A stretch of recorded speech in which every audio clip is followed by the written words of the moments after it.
Welcome to today's product-led savings webinar, everyone. So my name is Lucina, and I'm thrilled to be your host for this informative event. As you can see, today we have a very special guest, Chris, who will share his expertise and experience on how to increase prices while still delivering top-notch value for your customers. So, Chris, maybe you can tell about your background a little bit. Of course. So, hello everyone. My name is Chris. Much easier than it's written on the slide. In Polish, it's Krzysztof. Not feasible to pronounce.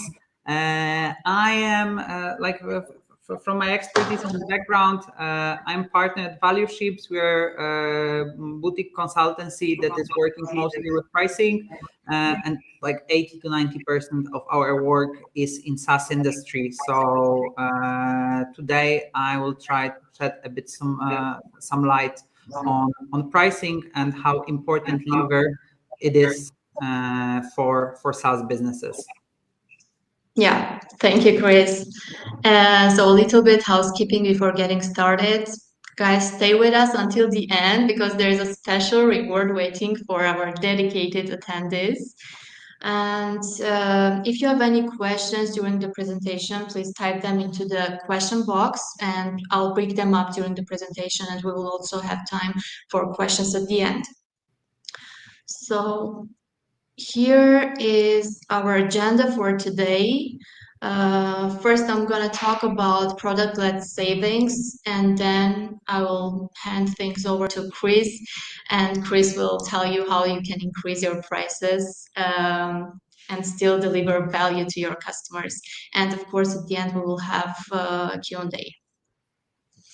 So without any further ado, we can get started now.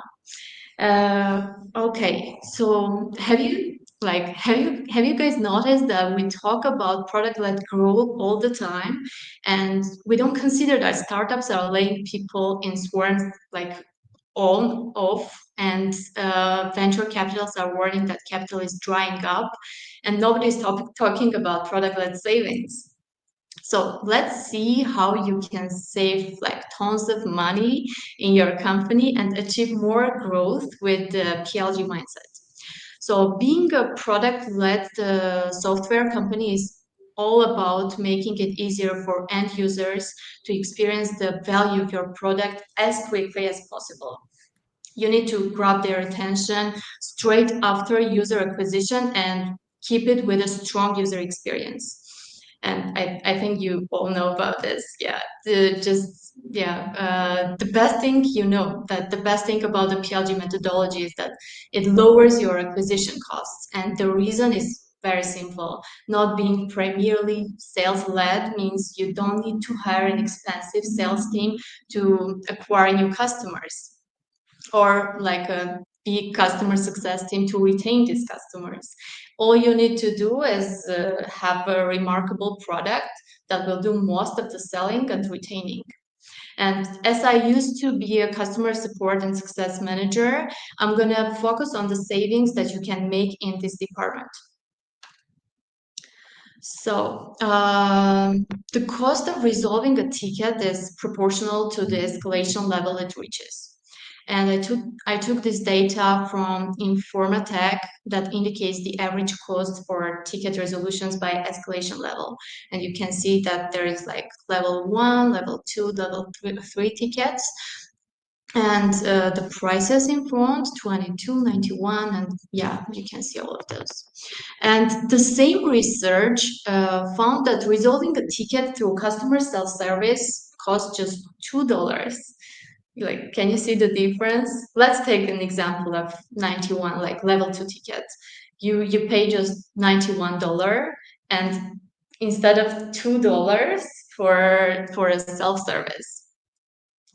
So how are support tickets calculated? How do they like calculate this amount? Cost per ticket, it's an IT service desk metric that indicates the average cost of resolving a ticket. The cost per ticket is typically calculated on a monthly basis. speaking broadly, you calculate your cost per ticket by adding up all your help desk operating expenses for a given time period, typically a month, and then you can divide them by the number of the tickets resolved during the same time period. And there is an example here. For example, your total monthly help desk operating expenses is $25,000, and you have resolved 1,000 tickets in that month. So the average monthly cost per ticket is $25. Okay, let's change the slide.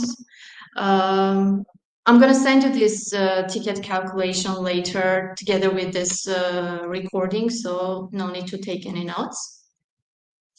So now I interviewed 135 support agents and managers and asked what is the most repeatable question they receive from their customers.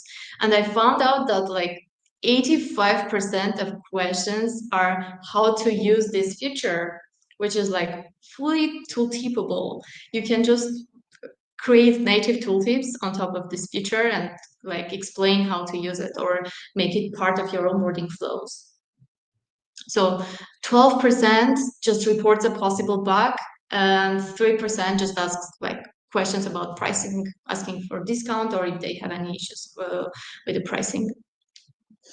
And if we do some math here, we can see that if you choose the PLG strategy, PLG mindset, you can save, for example, for level 2 tickets, $58,780 per month. That's crazy. So let's change the slide and move forward.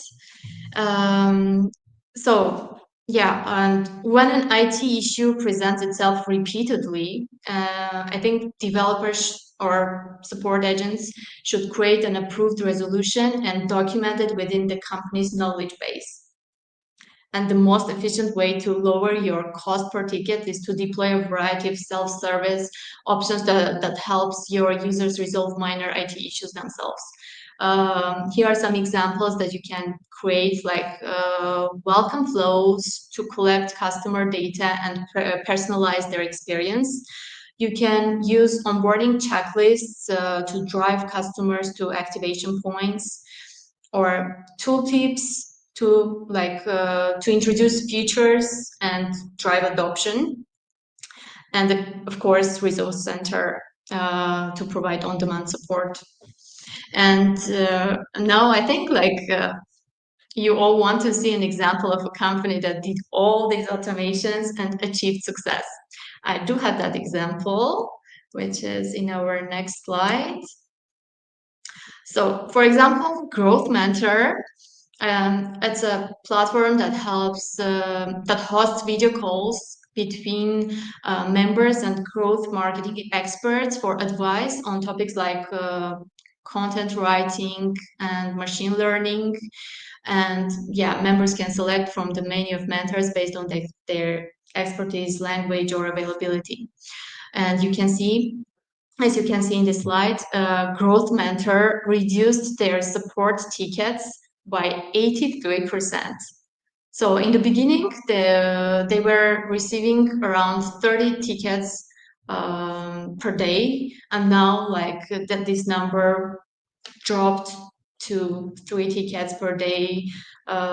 This is a live example for you that you should get started to make some savings.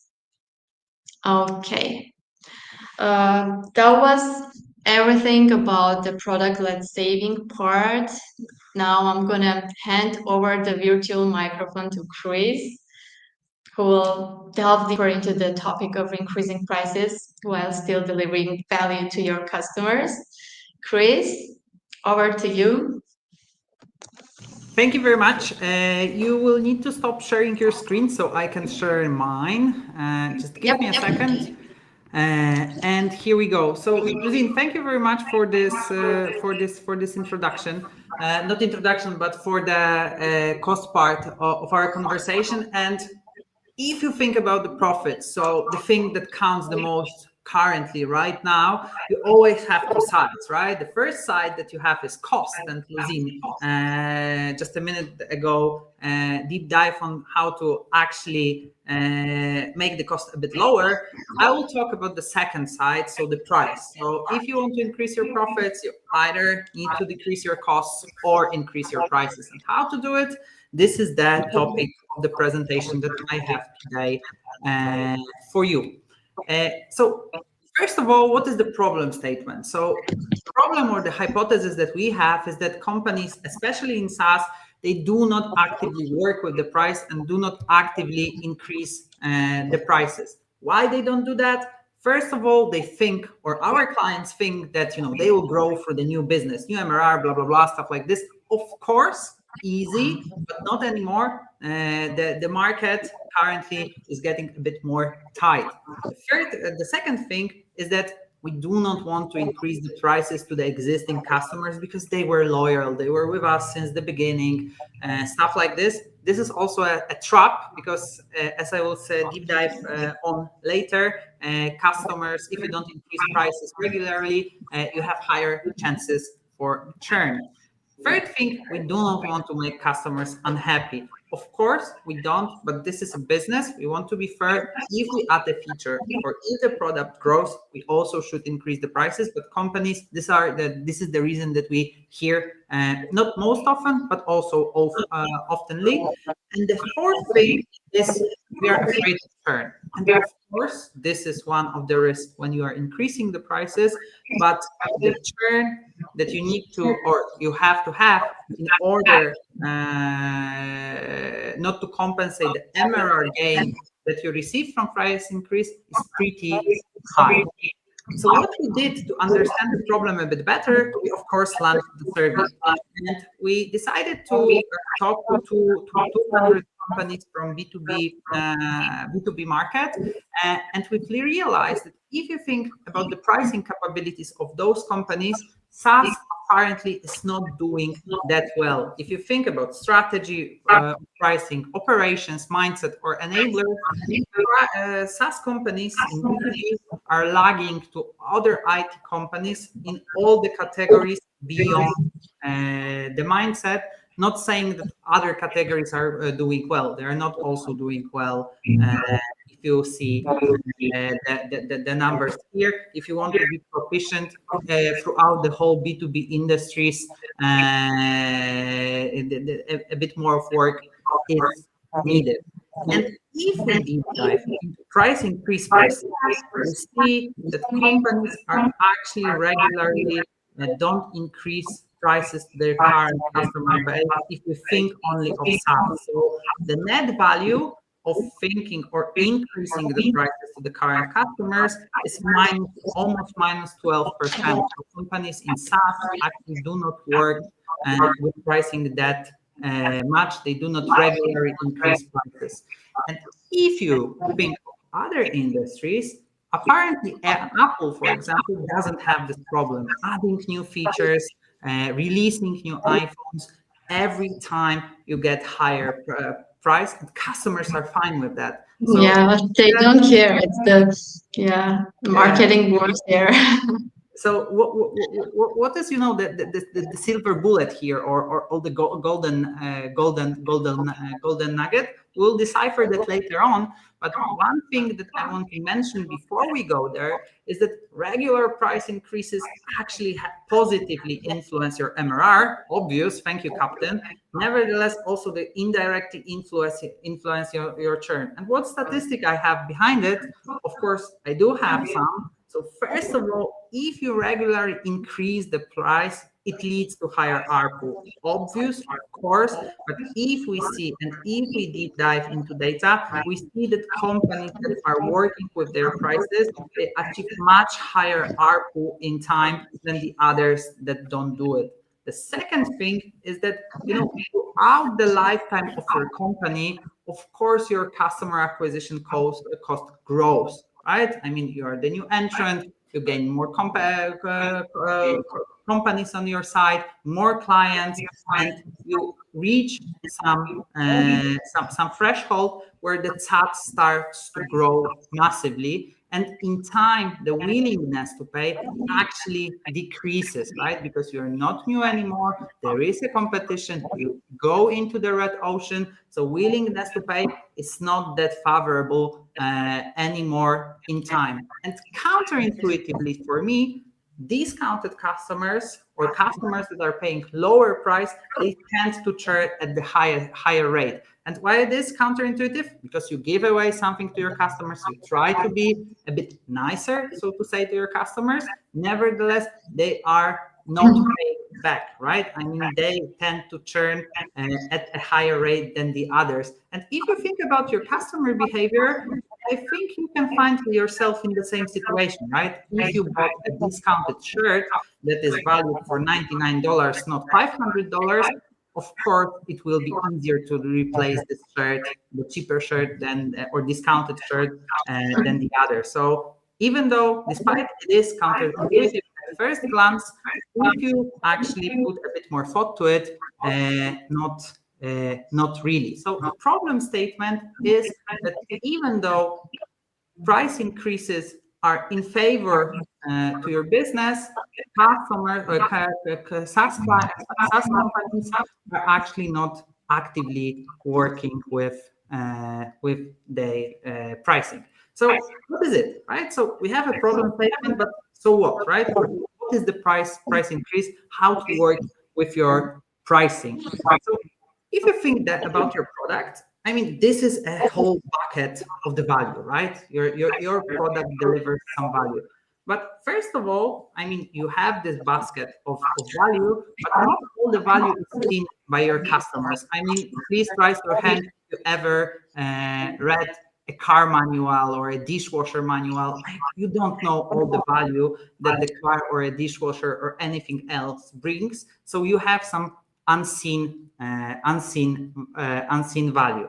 Then you land into the perceived value of your product that customers actually see, right? Nevertheless, I mean, they will not use all the features. They will not value all the features that your product gives. So there is also a bit of a value erosion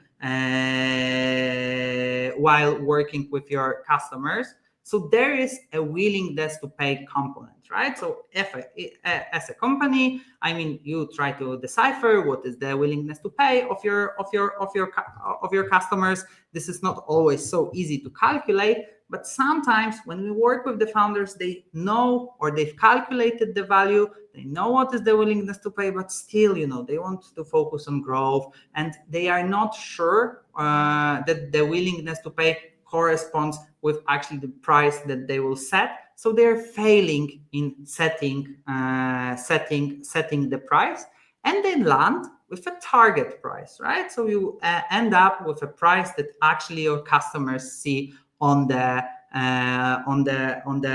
website. But Luzin, you were a customer success manager, and frequently there are situations that customers are calling you and saying, "Hey, look, I have this great idea. Can you give me? I will not use all the features. Can you give me a discount?" Or other way around, the customer is calling you saying, "Hey, I will churn if you don't give me a discount." Right? So you have a target price, but at the end, most of our clients that we work with, they actually give some discounts to the end customers, and you end up with realized price, the price that your customers are actually paying on the daily basis, MRR wise, right? And these four things, so unseen value, value erosion, price setting failure, and transactional discounting, are the four horsemen of a pricing apocalypse, as we frequently call them. And if you think about your pricing journey, if you want to work with your pricing and improve your revenue or margin or end margin with pricing actions, I mean, you should start from right to left. So you should start with working on your transactional discounting, and you should think how to increase prices to existing customers, how to stop grandfathering, how to limit the discounting, etc. All the things that we will deep dive in a second. So we know what is the working with pricing.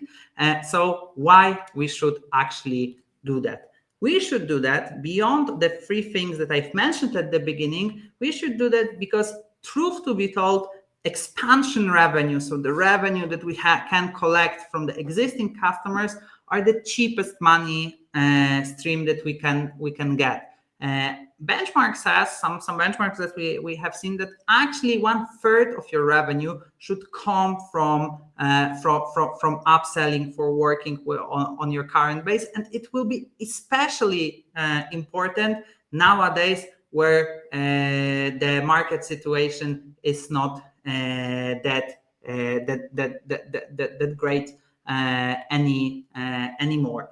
And if you want to look at the real client examples, here I come to show you a couple of things that we actually worked with during our pricing engagement. So first of all, if you want to see what is the potential in your price increase exercise, you need to see how many clients are actually paying below the current list price. And here you can see the client examples when we simply went through all the accounts of the client, and we've realized that from 23 to 47,000 of MRR is lost only due to discounting or grandfathering that the client was doing in July 2021. But you can tell me, hey, I never gave any discount, and I've never changed the price, so there will be no situation like this. I've heard this a million times, and I want to bring one case study to your attention of the client who told us exactly the same, that no client received ever discount, and we've asked for the MRR data of the client, and the client had 3 plans, and in MRR data there were one more plan that was called custom, and we asked, hey, what is the custom? And it turned out the custom were something, right? We don't really know. So we decided, hey, let's look into this custom plans. And it turned out that the custom plans, when you look at your usage data and when you look at the usage limits, actually you can easily match the custom plan with already existing plans.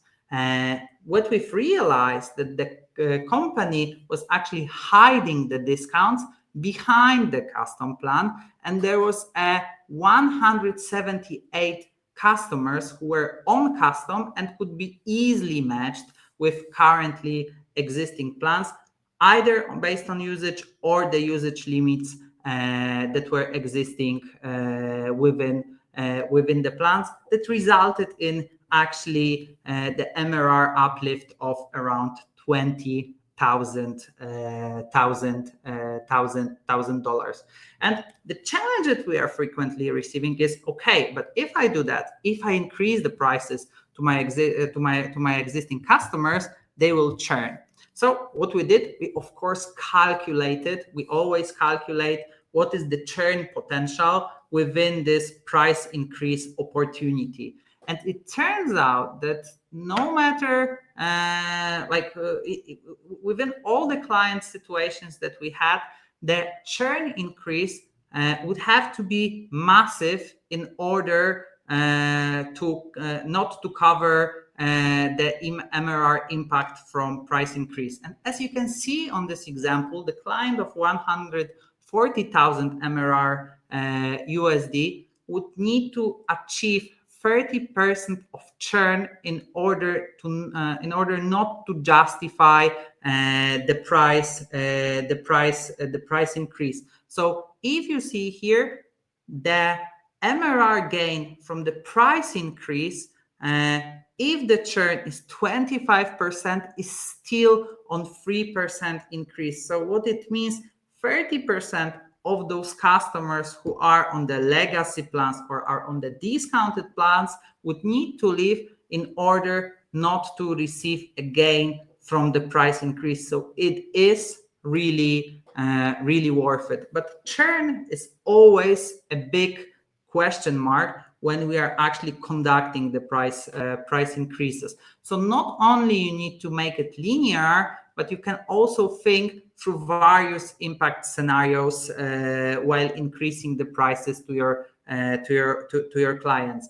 And here is a bit more complex example when we actually calculated what can be the price increase per every plan of discounted or grandfather customers. Then we ran the regression model and we went through 4 scenarios together with our clients. And it turned out that if the churn will stay exactly the same as it is, right? Everyone has some churn. So if the churn is exactly the same, the client will be 46,000 USD MRR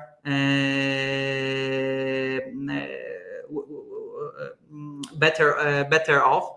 If we decide to increase churn by 10%, still 27,000 better off. If the churn reaches 20%, which is crazy which would have been crazy for this client, we will be still to almost 9,000 better off. And one more time in this example, if we reach 30% of churn, which was no go, but we decided to model it that way. In that scenario, the client would be worse off, right? So to think or to justify the price increases and actively working with your prices, I mean, the case studies that I brought, and I have tons of them in my repository, in my knowledge base, so to say, is really worth it. And then if you think about the potential that you have with your pricing in your SaaS business, you can actually see that there are many examples, and this is another example of our client, that increase of prices to the currently existing customers would be still better or would bring more impact than any other pricing action. So, changing your prices or upselling enterprise account, working on your current base is typically, or not typically, but sometimes it is the best or the biggest impact, has the biggest impact potential in your SaaS business. And of course, if you do that exercise, remember to measure it, right? So if we increase the prices, this is also the example of our client. Remember to measure that one moment when you decided to start with the exercise to see what is the price elasticity of your clients, how they behave, what they are doing when you are increasing the prices, because it will be very helpful if you want to go further left, right? So in the framework that I brought to you, if you want to go beyond increasing the prices to your current customers, this will be the data that will be very helpful. So we know why, we know what, so how. So how we can do it? Very simple steps that you can go through starting today or tomorrow. First of all, list out all the customers, go through the last month MRR, check how much or how many customers are lagging to the current prices, and calculate the difference between the last month MRR and current list price. Secondly, shorten. So check how long these accounts are with you. Maybe it was just a 1 month discount, but the longer they are, most likely they are more engaged, so more favorable to consume the price increases. Then mark the accounts that you can't increase to the various reasons, because I don't know, this is a friend, or there is some exchange between two companies, or there was a special deal and there is a contract that you can't work against. So make sure to take into consideration the qualitative factors. And then once you are after the first and second step, make sure to see if if it is worth it. So calculate what would be the impact of your price increase. What is the gain that you can achieve? Sometimes if it's like 1 or 2% of your business, maybe it's not worth a shot. Nevertheless, calculating impact and how much energy you need to consume in order to execute the price increase will be a good indicator if you should actually work with price increases. Afterwards, of course, as I said, you need to think of costs, right? If you want to increase the price, there will be marketing costs, sending emails, calling customers, blah, blah, blah. So you need to know what is the gain to calculate the cost, to make sure that you can justify the exercise. And of course, scenario analysis. So once you know what is the gain, once you know how much it costs you, see what will happen if there will be a churn within those customers. So if there will be a 10% churn for those accounts, 20% churn, 30% churn, see what is the red line of churn that price increase does not pay off. And of course, before doing that, communicate it. Over communication is much better than no communication. So once you have all the accounts listed out with the impact, make sure to prepare the communication plan. And last but not least, understand the human factor. So if the customers are coming back to you telling, hey, I can't, there's a crisis, I can't afford it because I like your tool, think how you can manage this type of situation. Maybe there will be some grace period, so not price increase right after the contract, the month end. But maybe you can tell them that, okay, if you're on a monthly plan, go to the yearly plan and you will keep your price. Make sure to account the human factor, especially for the customers that are loyal to you and want to talk with you about price increase. And to give you some example actually of the last step, this is the communication from Close.io that is actually doing some that is exercising that propose to their clients a grace period, saying that we are increasing the prices. So they are very transparent about it. Nevertheless, they give the customers a grace period of 14 days, telling them that if they purchase a new seat within those 14 days, they will keep the price for life. So what they are doing, actually, they are trying to, first of all, be fair with their customers, be very transparent with customers, but also increase the LTV by offering the clients the lifetime for buying a new seat. And of course, there is an action associated with that. So you need to show your interest and talk to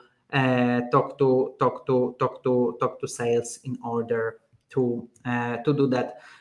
So when thinking about the increasing the prices, you need to always be very clear, very transparent with your communication. You need to explain the reason. So while thinking about the communication plan, you need to think what is the reason behind, telling that, there are plenty of reasons, another feature, value is increasing, inflation, maybe inflation is not the best one.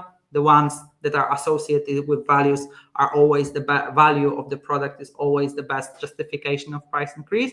But nevertheless, what is the point? Make it clear and make sure to explain the reason. And if you can, make sure to associate price increase with the value and increasing value that of the product that you deliver. And this is in a nutshell. Of course, it takes a lot of time and a lot of courage, organizational confidence to execute the price increase. But if you want to read a bit more, we have some cases where we executed the price increases that brought tremendous impact, I can tell,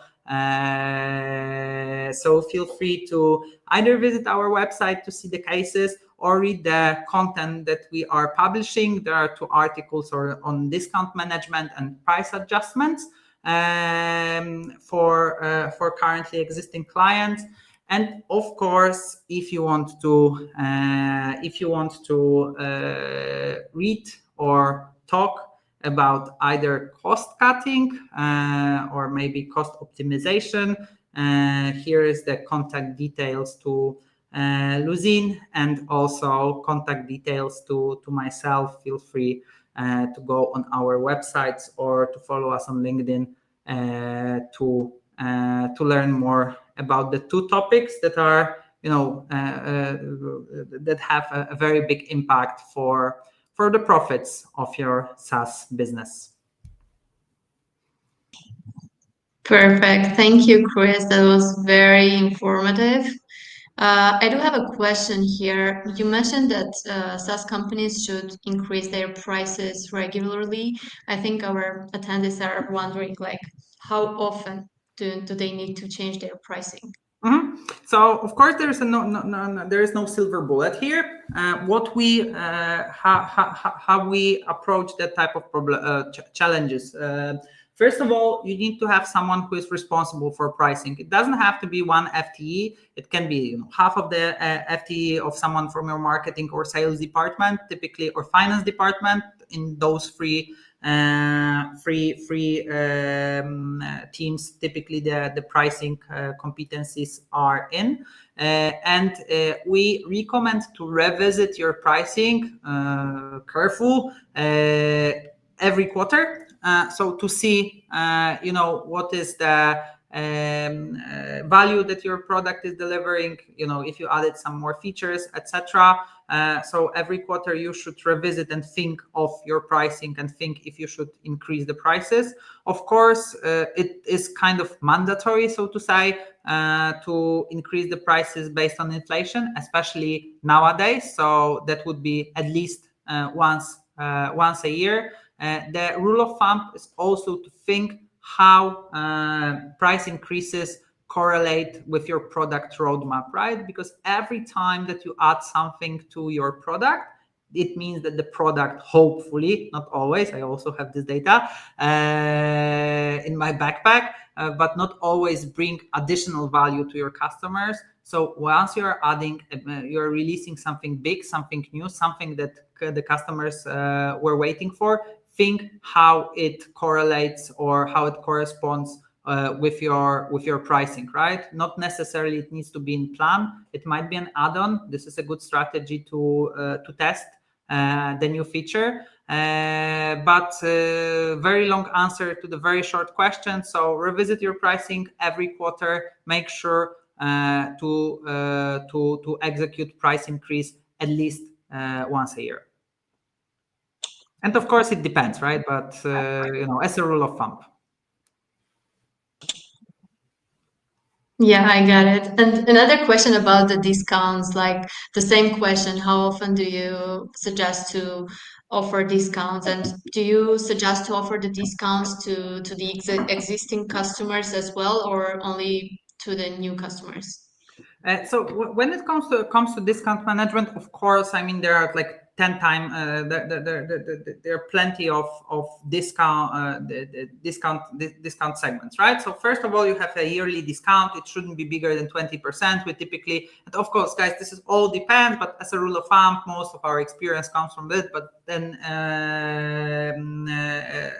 as the asterisks, but yearly discounts versus monthly plans, this is obvious. I mean, that's actually good things. There are second type of discounts, which is there is something wrong with my product. I don't know, customers were receiving bugs, or the product was off for, I don't know, one day because something. That happens actually from time to time. So you give a discount because you basically did something wrong, and those discounts are good, not good, but they're okay as well. And there are also discounts when you want to you want to make a deal you want to close the deal and you receive discounts. And this is also fine. But how you manage discount its time, this is the most crucial thing, right? So if you think about discounting either to new or existing customers, make sure, first of all, to provide a feature, not a price discount. It's always easier to give something, especially maybe something new to your customers, so they receive more value for the same price. If the customers are not into the type of solutions, fair, you can give the money discount to your customers, but make sure to make it to put some timestamp on it, right? So don't give it forever, give it for 2 months, 3 months, 4 months. You decide, depends on your situation, but make sure to put the time span actually on it. And for third thing, every quarter as price adjustment, or like when will revisit your pricing, do the same exercise. See what was the last month MRR, see how many clients are below this last month, are below the list price. And if you think that that you can increase your business by 5 to 10%, I think this is already a good time to start actively working with the discounted / grandfathered customers. So that would be my answer here. But of course, the less discounts you give, the better your MRR and the more healthy is your business in terms of profit. That makes sense. Thank you, Chris. We have another question from one of our participants. He's asking, how can we keep clients satisfied if costs and inflation just don't allow to keep prices stable for a quarter? Yeah, of course. I mean, like the customer satisfaction is a big component here. But I would like to turn this question a bit, and how you can make sure your business is healthy if you don't increase the prices. And I know that changing your prices every quarter is properly big fat no for any business and for any customer. But you can think of increasing prices at once a year, but accounting for inflation. And of course, we are not sure how inflation will be in next 9 months. But if the inflation, I don't know how it is in your country, in my country is quite bad, it's 15% or 18% right now. So if you are exercising the price increase, you should account for actually higher inflation. But one more time, I would not, like, inflation is one thing, but the best way while working with your prices is actually thinking about value that you deliver. So typically, if you calculate the value of your product, either by the survey, willingness to pay survey, etc., or actually value equation, we can talk about this in other webinar. But your prices shouldn't be based on the inflation. But if you want to start working actively with your pricing, I would rather start with calculating the value and the ways or how to do it. And there are many ways how to do it, and that would be the first step for me here. Thanks again, Chris. I think we don't have any other questions. And I would add, as a special thank you to all of our participants who stayed until the end. We are thrilled to announce a surprise giveaway. So me and Chris will be choosing one lucky attendee to receive a 2-month Userpilot free trial and a 30 minutes free consultation with Valueships. So stay tuned to see if you are the lucky winner. We're going to send an email to the winner. And thank you all for joining us today, and we hope you found the webinar informative and valuable. Chris, is there anything else you wanted to cover before I wrap up? Yes, like one was last line before we finish. Friends, dear audience, pricing is really an underestimated lever. And I know, and as a founder, as an employee, as a marketing person, frequently you are afraid of rising the prices. But the alternative of not rising prices is typically much worse than actually rising the prices. So think through your audience, think through your customers, compare what they are paying currently versus what is the list price, and think of pricing as a very powerful lever that you can use. And we got another question here. So Mohammed is asking, in your point of view, do you prefer free plans and then work on convert the subscribers to paid plans?